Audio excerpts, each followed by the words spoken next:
அகம் பிரம்மாஸ்மி. உங்கள் அனைவருக்கும் பொங்கல் நல்வாழ்த்துக்கள். பொங்கல் அப்படின்றது சாதாரண ஒரு பண்டிகை கிடையாது, ஓகேங்களா?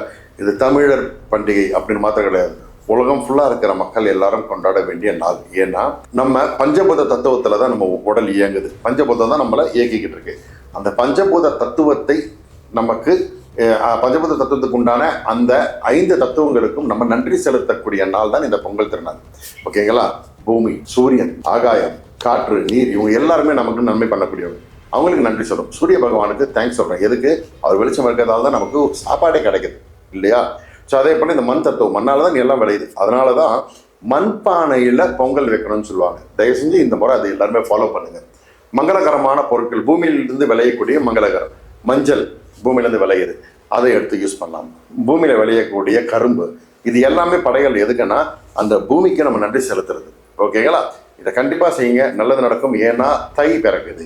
தை பிறந்தால் வழி பிறக்கும் அப்படின்னு சொல்லியிருக்காங்க. ஏன் சொல்லியிருக்காங்கன்னா, தை மாதம் ஒரு மனுஷனுடைய மனநிலையை நல்ல விதமாக செழிப்பாக மாற்றுமா. அது ஒரு சிறப்பான ஒரு காலகட்டம். ஸோ அந்த தை மாதம் உங்களுக்கு மிக சிறந்த ஒரு காலகட்டமாக அமையிறதுக்கு நான் ஆசீர்வாதம் பண்ணுறேன். கண்டிப்பாக உங்கள் எல்லாருக்காகவும் நான் பிரார்த்தனை செஞ்சுக்கிட்டே தான் இருப்பேன். உங்கள் வாழ்க்கையை மேம்படுறதுக்கு இந்த காலகட்டம் உங்களுக்கு சிறந்த ஒரு விஷயமா அமையும். ஏன்னா பொங்கல் பஞ்சபூத தத்துவத்துக்கு சொல்கிறீங்க. மறுநாள் மாட்டுப்பொங்கல். மாட்டுப்பொங்கல் என்ன பண்ணுறீங்க? மாடுகளுக்கு நமக்காக உழைக்குது இல்லையா, அந்த மாடுகளுக்கு நன்றி சொல்லக்கூடிய நாள். அதுக்கு அடுத்து காணும் பொங்கல். காணும் பொங்கல் அப்படின்றது என்ன? அது நம்மளுடைய உறவினர்கள், நண்பர்களை நேரில் போய் பார்த்து, ஓகேங்களா, நேரில் பார்த்து அவங்களோட பரஸ்பரம் ஒரு அன்பை பரிமாறிக்க கூட ஒரு வாய்ப்பு கொடுக்குறனால. இது எல்லாம் தொடங்குறதுக்கு முன்னாடி போகி பண்டிகை ஒன்று இருக்குது. பழையசு விலக்கி புதுசுக்குள்ளே நுழையிறோம் அப்படின்றதுக்காக.